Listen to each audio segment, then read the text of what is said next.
We should start. Good morning, ladies and gentlemen, and welcome to Teaching with Comics. This is the second graphic novel panel this morning here on the graphic novel stage.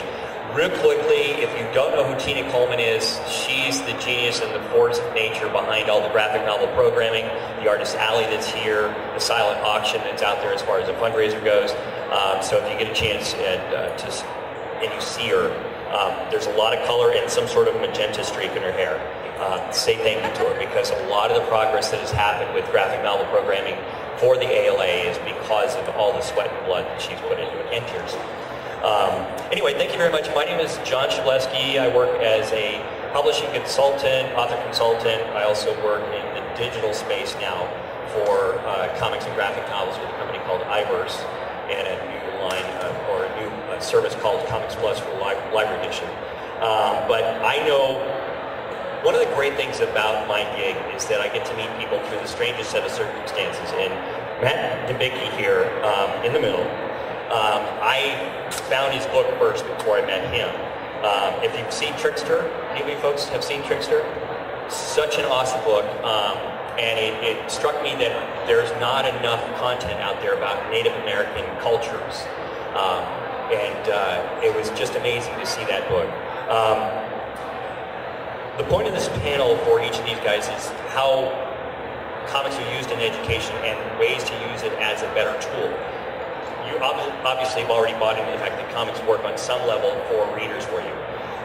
Jason Rodriguez, right here, is offering postcards, also has 3 graphic novels that he's the editor on for Colonial America, coming out starting this fall for the first book. And His Royal Majesty, Joe Gill at the end, is the cartoonist behind Strange Fruit and the upcoming Tales of the Talented 10, Uncelebrated Tales of African American History. And essentially it's just about using comics to give context to history. So briefly, if each one of you guys could step up. I thought His Majesty would go first, but let's go ahead. Save the Majesty for last. Can everybody hear me? Hello? Okay. So my name is Jason Rodriguez. Just very briefly how I got into this and why I got into this. I heard from Matt that Fulcrum Publishing was interested in doing a book on colonial America, kind of for the age 12 and up crowd. And I got very excited about it because my American history education growing up for the most part was basically pilgrims, witches, and something about a Revolutionary War. And I realized, for 156 years of history, there was a lot of stuff that I was missing. There's probably a lot of stuff that other people are missing. So I started working with people, finding stories about female business owners and whalers and free thinkers and Jewish immigrants and all these things you don't really get in like the standard history textbooks. And originally we decided that one book would be really good, but then we found that we had so many stories, we expanded it out to 3. So that's sort of my main goal in this, is to kind of fill the gaps and sort of tell some of the more interesting stories that don't necessarily get highlighted in textbooks and whatnot. I have a new book out with Fulcrum called Wild Ocean. It's actually 12 stories about endangered sea animals. And I work with a group called Pangea Sea, which is an ocean conservation organization that does outreach through artwork. So this is a little bit of a different type of book than I've done in the past. When I did Trickster, that was I worked with Native American storytellers on that book. And the next book was District Comics, which was stories about Washington, D.C., unconventional stories. And so this is kind of a little bit of a different approach, and I always had an interest in oceans. And so, the great thing about it is providing me an opportunity to get inside the classrooms, talk with teachers, to find out how they want to use comics as tools. And so later on in this discussion, I'll give some examples of how schools and libraries have used my books in particular in their program. So I'm not really royalty, just to clear that up. I got into drawing comics about obscure Black history specifically because I feel like 28 days are not enough. Black history is 28 days, the shortest month of the year, and it's just not enough to tell the stories. And I was looking for stories that were different than the greatest hits, the Martin Luther King, Malcolm X, the Civil Rights Movement. Things that were a lot different than those. And so with Strange Fruit, which are 9 and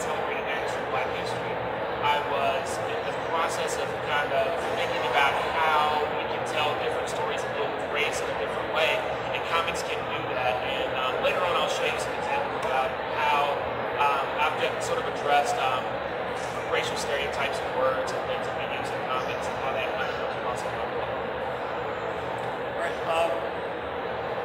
At any point, if there's something that strikes you and you need to ask that question, please get your hand up, and we will address that. We were talking about this earlier, that we want to make sure we get those questions because the conversation continues, and you forgot to ask the question once everything was wrapped up. So I'm going to kind of jump around on our schedule of questions that we have for this, because there's one in particular that really surprises folks who haven't seen comics in a long time, is that pictures are very graphic. And so when you're dealing with scenes of violence or dealing with issues of language, how do you as a creator or as an editor or as the author deal with those situations? What do you feel is the approach?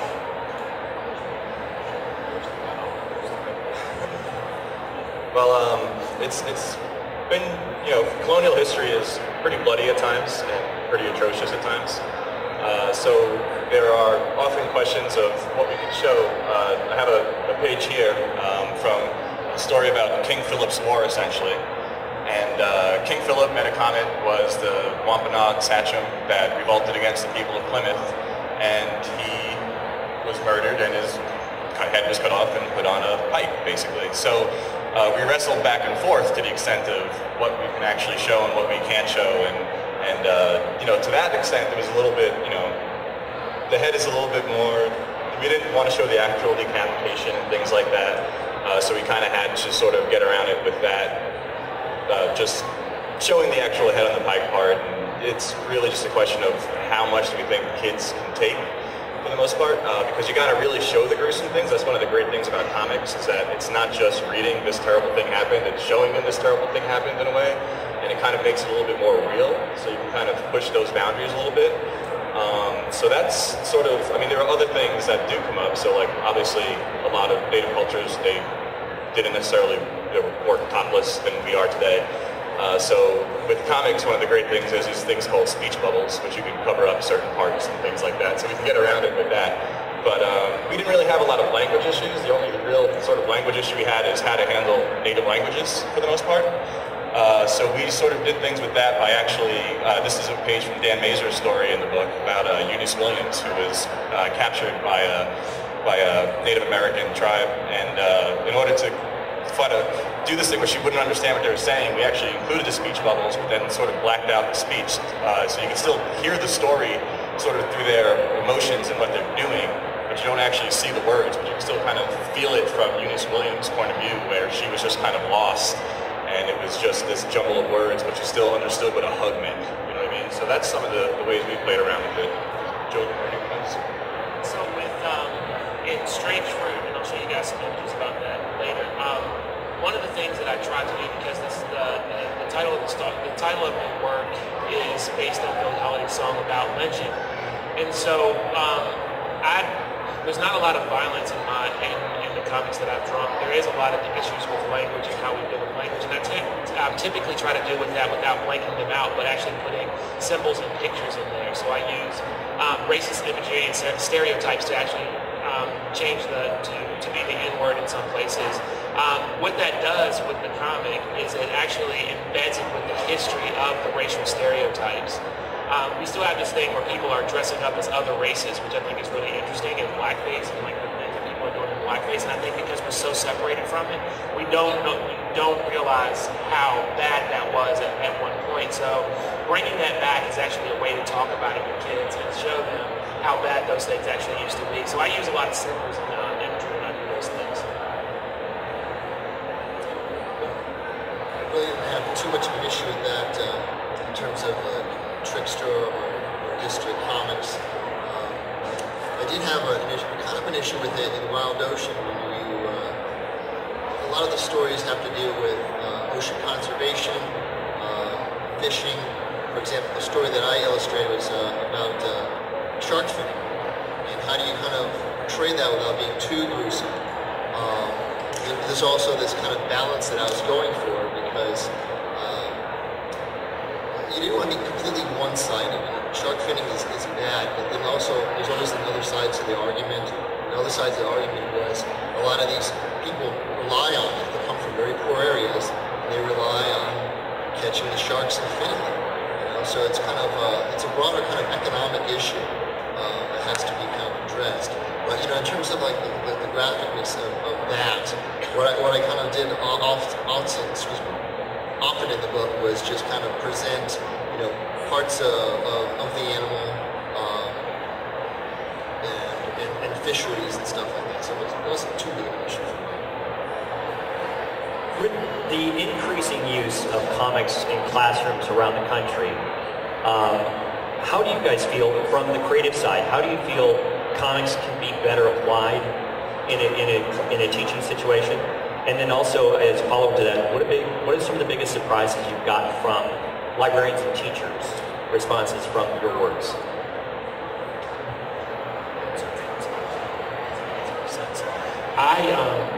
One of the biggest things that I've gotten from people is thank you for my comic, because there are not a lot of brown people in comics, and so people have said things like thank you as opposed, which is a different thing than, hey, you draw really well. Like thank you is something completely different.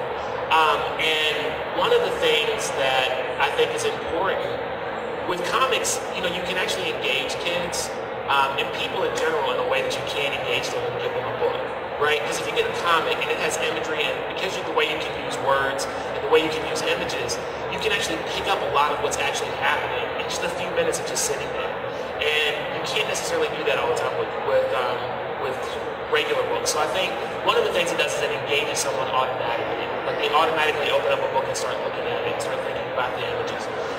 So I think that's one of the biggest things. And one of the most useful ways to use comics in a classroom is to engage students automatically. It automatically adds their interest because it's colorful, it's got information in it, it's approaching it in a different way. It's not just straight-laced, here is a timeline of history.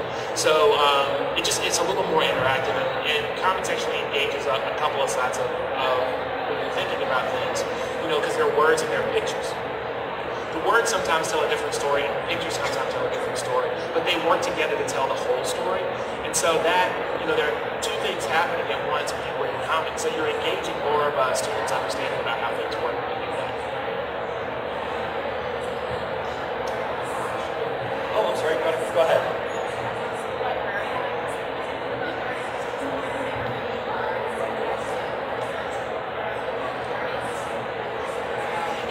Yeah, absolutely. Like people remember images for words, because you think about there are multiple types of learners. There are people who are visual, there are people who write things down, there are people who auditory. And with comics, you are actually engaging words and pictures at the same time. So you're getting two things that are happening at once. And if you can incorporate a lecture at the same time, then you're hitting on all three of those ways that you will get every type of learning in your classroom at the same time by just incorporating the lecture. So, for example, with my story, in Strange Fruit, I have a story called Two Letters, which is just the words of a slave who wrote two letters to his family. One letter to his children saying that they were going to be okay and that they should be okay with their life, and one letter to the slave owner saying, I'm coming to get you and I'm bringing 1,000 black men as an army with me. So taking that and looking at it, the story in the book is one story. Like the pictures tell one story.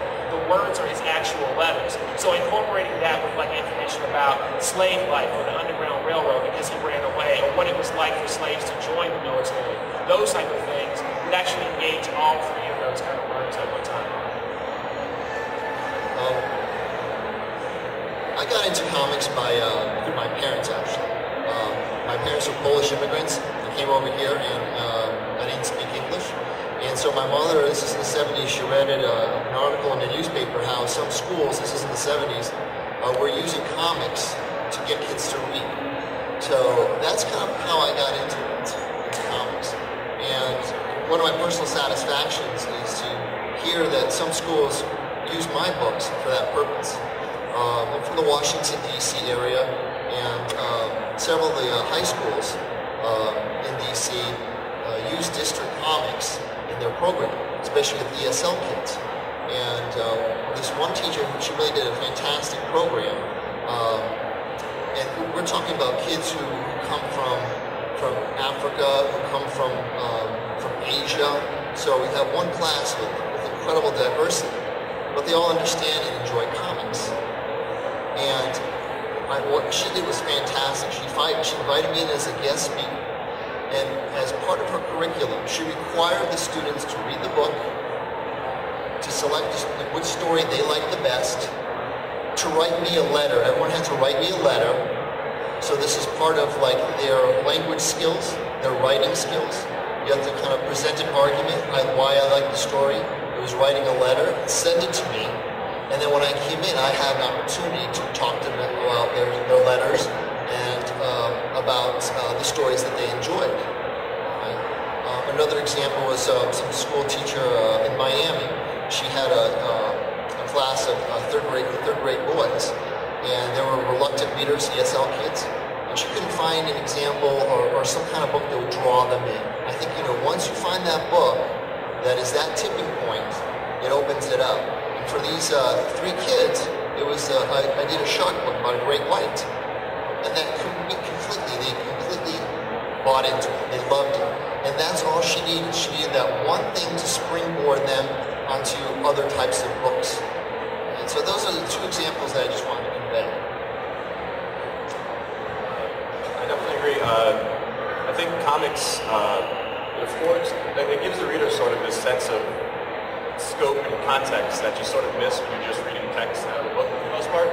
So this is a page from the book, Charlie Featheroff painted it, and it's basically one of the earliest sperm whale hunts. And a lot of people don't understand that sperm whales are huge, and these people went up against it in these small boats with harpoons and throwing at it. So it kind of gives that sense of little people up against this big sort of object. We're kind of taking that to the next level. We're doing a program with the Concord Museum for the second book, where they basically opened up their entire collection to us so we could look at all their artifacts. And we're actually taking images from their collection and incorporating them into a story about the shot bird around the world, essentially, like the Song of the American Revolution, to end the second volume of this book. And this guy, Charles, he's drawing that story as well. So the plan there is to actually have this 10 to 12 page story that the Concord Museum can then have in their hands, separate from the book. And when they have children coming in, family days, whatever it is, they can give these copies to the kids, and the kids can use it as they look at the artifacts and kind of put everything in context and understand this isn't just a lantern, here's how this lantern was used. This isn't just a rifle, here's how it was used and where it was used. So that's kind of the pilot program, and I think we're even going beyond that, we're hoping to go beyond that, and actually do a telling history with comics kind of program with the kids as well, where we'll sort of give them incomplete historical narratives, have them go around the museum and fill in the blanks, and then create their own comics based on the sort of stories that they put together and understanding how to fill in gaps in the sort of primary sources and things like that.